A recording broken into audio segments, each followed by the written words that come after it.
So, the Ruin DLC came out a year ago now, which is crazy to think about. Time's going so quickly, and the fan reaction to that was amazing. Everybody loved it, and everybody's looking forward to what's next. The ending of Ruin, with a specific character that came out, a new character into the games, the Mimic. Any thoughts on the Mimic? I cannot share any thoughts on the Mimic, other than I really, really like that character. This is a character that I really like and I'm really excited about. I think it's a really terrific antagonist, and I can hear sandwich scream that we've seen of the Mimic. That's all I'll say. Yes. With that, do you have a favorite character in the Steelwool era of games? I mean, Music Man is too obvious of an answer, right? I mean, I think all those characters turned out great. In fact, I think this is why it's hard to pick a favorite, because all of them turned out so well. You know, I've always really liked Vanny as a character. I don't think that Vanny was utilized to her fullest potential, and so hopefully we'll see another opportunity for Vanny to return as well. We'll see. Ooh, okay. Please do. Moving on to the books. So the books have been amazing. I've been doing little summary videos on the channel with Fazbear Frights. That was awesome. How has it been working on Fazbear Frights? It's actually really enjoyable. It's probably one of the most enjoyable things that I do, because I just get to think up a really scary scenario, and then I create maybe a 10 to 15 page story out of it. And then I have writers that I work with, obviously, and they take that and they really flesh it out and fill it out and add the details and turn it into a full length story. And I get to kind of just really see it come to life. So it's been really enjoyable, and that's something that I really enjoy. It's funny because it's one of those things where, as long as I know that's something that's happening in my life, I might be at the gym or I might be watching a show, and then suddenly something will come to mind, and I'll be like, "Oh man, this is gonna make a great story," and I get right home and I start working on it. Do you have a favorite story out of all of them? I think my favorite story it's probably Bunny Call. I know that's kind of an oddball choice, but there's a reason for it. It's because some of these stories are based on my real life experiences. Two Call is not completely made up. I used to take my family to a family summer camp. Okay, this is my two oldest boys were maybe 11 and 12 at the time. Or no, I bet they were 13 and 14. It's hard to remember exactly when this was, but then I had younger two that were just babies still. And whenever we showed up at camp, and we were all in the auditorium signing up for activities, it was rafting and boating. One of the things you could sign up for was a panda call. Okay. And a panda call it's a very deceiving title, because what that meant is that early in the morning, a bunch of the camp counselors dressed as killer clowns would come into your cabin and scare the crap out of your kids to wake them up early and drag them off to their daily activities. And so I signed up my two oldest, Ian and Braden, my old beta testers from whenever they, through all their lives testing my games. I signed them up for it. And I thought, oh yeah, this will be kind of fun. It was kind of fun until the next morning started rolling around. I started thinking about what I'd done, because then the next morning I woke up at 5 a.m. and I realized they're out there somewhere. Like this is happening right now. And I started listening for screams, and I started listening for noises, and I even snuck out and went outside, and it was dark and there were crickets chirping, and I was looking around, and I just thought to myself, somewhere out here in the dark in these trees are a bunch of clowns, and they're coming to my cabin. and it was a really, really scary sensation. And so I just went back inside, and I looked at my family sleeping. I looked at my baby sleeping, and my kids and my wife, and I was like, what have I done? Like, what have I done? Of course, it ended up not being a big deal, because I wonder if Twitter is going to use this as, oh yeah, there was a rogue killer clown. I said, never mind, you guys, Maybe. And they just walked on. And so I don't think they did. So it wasn't a big deal, but it was still a really eerie feeling like I had signed up for something that I'd regretted and I couldn't undo it, And so I based a Bunny Call on that. Oh, that's awesome. You said that you've got relatable stories. Do you have a relatable story with Fazgoo? Look, Okay. Listen, anytime there's a series of a whole bunch of different things, you're going to have some that are great, and then some there's like, well, like what was going on with this? You know, I don't know how to explain the Faz. I'm sure I had something in mind that was really great, but you know, they can't all be winners. Now I will say a couple of the other ones that had real life connections. You know, sometimes you hear about people talking about their sleep paralysis demons or whatever. That's never really made sense to me, but now it kind of makes sense to me, and I don't know why it does. Yeah, every once in a while, a person you'll wake up, but you'll still be paralyzed in your sleep, and for some reason, I guess in that moment, you're still half dreaming, and so you have a tendency to still maybe see something before you fully wake up. And the Blackbird creature was mine. That creature on the cover of Blackbird is my sleep paralysis demon, because I was on vacation, I was by myself.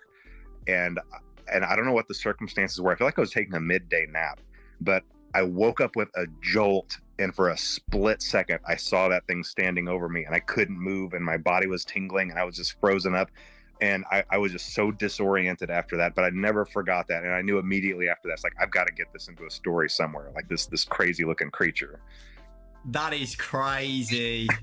That is absolutely crazy. I've never had sleep paralysis, so I don't know what my creature would look like, but I hope it doesn't look like that. I don't think it's a normal experience. I don't think it's an experience you should want to have. I don't feel like it's a healthy thing. So if that hasn't happened to you, I think you're in a good place. Do you have a least favorite story? I don't know. I think it probably might be the Fazgoo, or no. I mean, come on. It's got to be the one where the guy gets pregnant with Springtrap's baby. I'm not sure what I was thinking about. You know, again, that's one of those things where, oh man, this is going to be really creepy. But then you step back and look at it from afar, and you're like, I don't know if this is a good idea. And I swear I wasn't picking on MatPat. That wasn't a story designed with MatPat in mind. It really wasn't.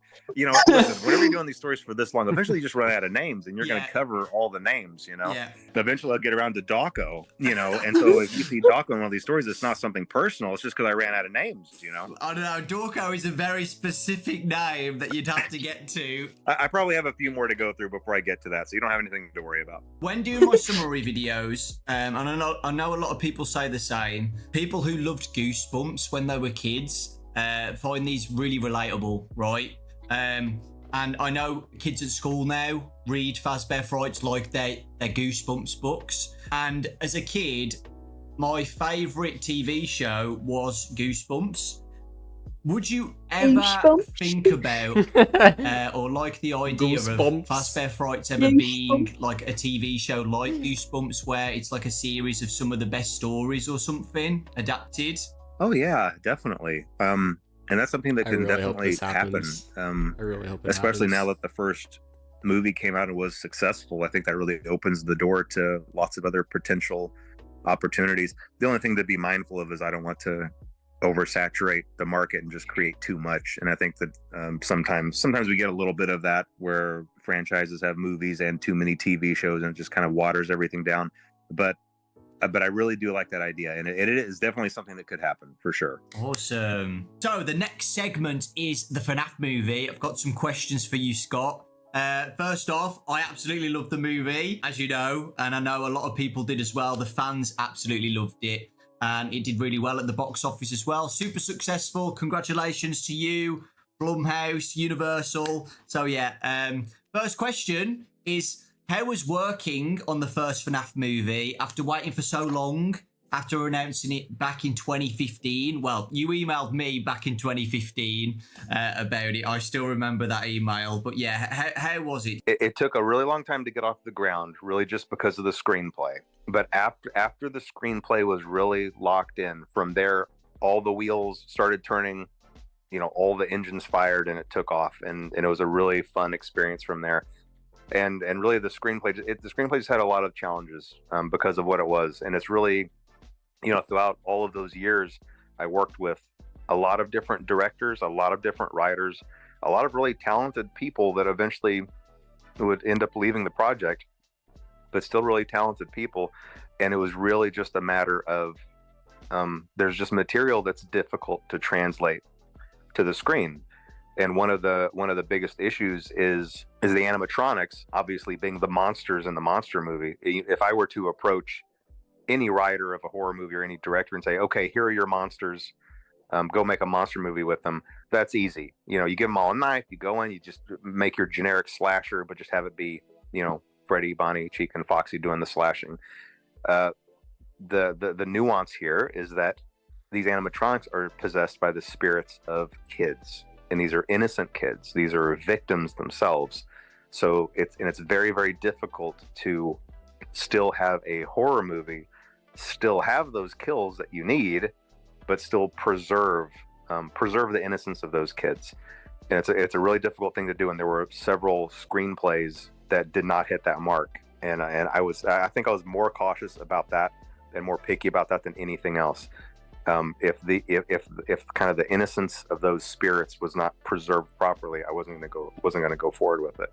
And so, one quick example is the way that we were able to have a couple of kills in the movie was obviously the vandals. You have a group of people who are breaking in, they're disrespecting the place, they're trashing the place, they're there with bad intentions. And then you combine that with the fact that these animatronics are, the spirits in them are these kids that are basically very confused and lost, animals backed into a corner, and kind of left with this impression that adults are out to get them. And then you have these violent adults breaking in. And so it allows you to have that kill count while still being like, well, I can kind of see how that might happen. It was a tricky thing to do, but I think we were able to accomplish that. Manipulated by William Afton still as well. Yeah, that's right. That's absolutely right. The drawing on the wall was also kind of this layer, this blanket of manipulation over them all. So all those things combined, you could see how these actions could happen while it not necessarily being the fault of the kids. With the fort scene as well, I loved the fort scene. I know some people were a bit confused by that, like why are they building a fort? But I got it straight away. You just want to show the audience that they're just kids, right? Were you happy with the first movie and how it came out? Yes, I am. I am very happy. I mean, look, anytime anybody, I think pretty much anybody who's been through a process like this would be able to look back. And I do this with my games too. You look back and you're like, well, I wish I'd tweaked this. Oh, maybe this could have been like this, or maybe this could have been like that. But you have to just really take a step back and look at it as a whole, and where it came from, all the things that could have gone wrong, and all the things that went right, and just be really grateful that so many things just fell into place. And I can give you a really quick example of why I don't want to second guess too much. At the 11th hour of this movie coming together, we still really didn't have a music composer, and I really wanted an animated intro. I was really pushing to have that 8-bit animated intro, but we didn't have anybody, and really not really anybody, to have an idea of what kind of music we were looking for. 11th hour, Newton Brothers come in and they write out that banger of a track, like absolute insane. Banger. Like I listened to that the first time and I was like, wait a minute, do I have a theme song? Does Five Nights at Freddy's have a theme song? And I called Emma Tammy on the phone. I was like, wait, do we have a theme song now? Like, I can't tell you how excited I was over that. And you better believe you're going to hear that again at the beginning of the second movie too. I mean, that was just so incredible. The Newton Brothers just knocked that out of the park. So many things went right that I don't think I'm going to dwell too much on, what I would go back and try to do differently. As we know, the movie was a major hit in 2023, super successful. The biggest horror movie of 2023 as well. How does that feel, seeing that happen? It's nice. That part is nice. It's more important to me that if the critics had loved it, but the fan base was grumbling and saying, "Wait, this isn't how it is in the lore. Wait, we didn't like this. I don't like how they did this, and this," and the fan base was unhappy, that would be a failure to me. I'm perfectly happy with all the critics hating it and the fan base reacting positively to it. So yes, it is nice that the movie was successful. However, that is not the correct metric by which to judge the success of this movie. And in fact, opening night, which was Thursday night, where don't listen to your critics. I went to listen to your fans. And the theater was pretty much empty. There were only a couple other people in there, but it was a 1:00 showing. So, but still, I saw that as kind of a bad sign. But I just watched it anyway. Then I went to the next showing, which is just later in the evening, and I told myself I wasn't going to go online. I wasn't going to read any reviews. I had already told everybody at Blumhouse, and I told my legal team, don't talk to me, don't call me, don't email me, don't send me charts, don't send me facts or figures. I don't want to hear anything about anything. I'm going through this whole weekend blind. I just want to experience what everybody else is experiencing. Well, before I went into that second showing, I was just by myself. And then later that evening, my whole family was coming into town, by the way. My whole family was going to come into town and watch the movie with me that night. But this showing, I was still sitting by myself. I was checking my email, and I accidentally saw one of the reviews. And I saw that it was terrible. And that opened the floodgates, and I went and started reading all of the other reviews. And I immediately texted my family saying, don't come. Don't come. You know, this is over. I want to be by myself. And I was already thinking in my head, like, how am I going to write a letter to Blumhouse apologizing for this? How am I going to write a letter to the fans apologizing to this for just wasting everybody's time? And I was just incredibly depressed. But somehow Jason Blum caught wind of this. I don't know who I asked a question to or what I said, but you know, he started just bombarding me with text messages saying, Scott, the fans love it. The fans love it. You know, the movie's a big hit. Everything's great. He was just, you know, in all caps, everything all caps. My phone was just blowing with all caps texts.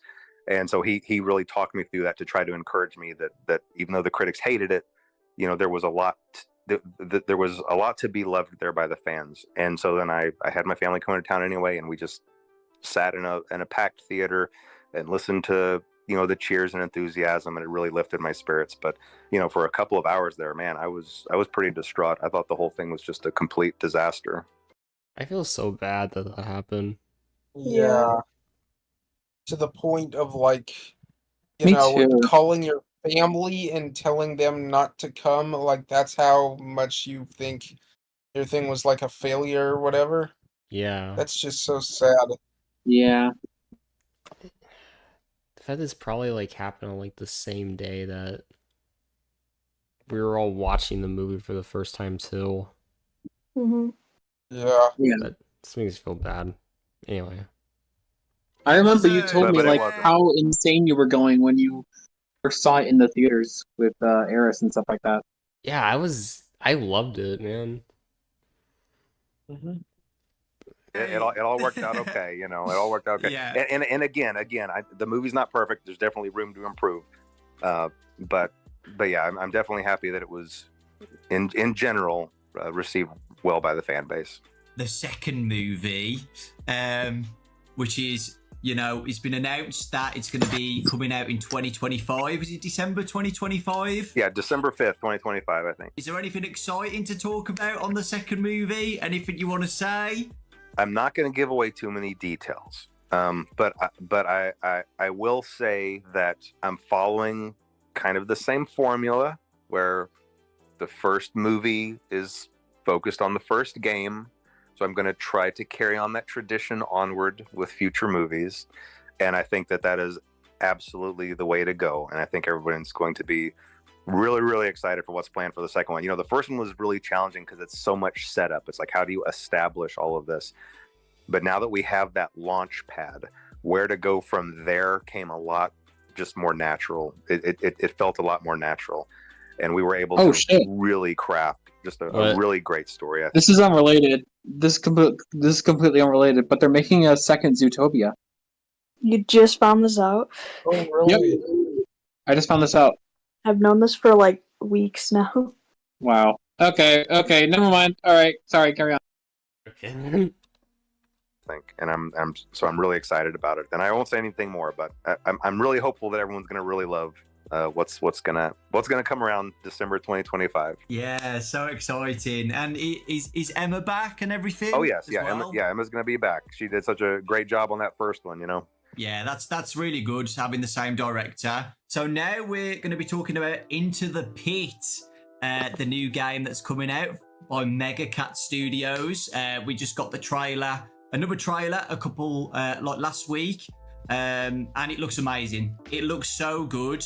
How has it been working on the game based on a Fazbear Fright story? It's definitely been a unique experience. You know, I first started talking to Meg. I mean, it's been years and years since that game has been in development. And originally, it was just supposed to be a little novelty one-off. It's like, oh yeah, here's this little company that makes 16-bit cartridges, and that was immediately appealing to me because I'm all about the Super Nintendo. And so if I could make something that would come on the Super Nintendo cartridge, sign me up. That was the most exciting thing, the most exciting product I'd ever worked on. It was still just supposed to be a novelty, but as the development went on, everybody was looking at it thinking, this looks pretty good.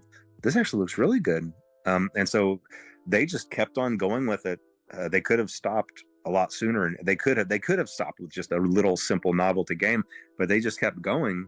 And I kept looking at thinking, yeah, keep going. And they kept going, and I would keep looking at it. It just turned into this big, full-fledged, full-sized game. So we obviously decided to venture away from strictly the cartridges, so that everybody can be able to play it on Steam and everything. But it's really unique. It's just a really, really unique game, and I do love that it really gets into just this really gritty these kind of gritty graphics that I haven't seen since the late 90s, whenever you had those point and click type adventures and you had that real kind of that pixelated art style that can be really creepy at times. I don't know. It's going to be a really unique experience, and I think that everyone's going to really be excited about it. I really do. Awesome. I can't wait to play it.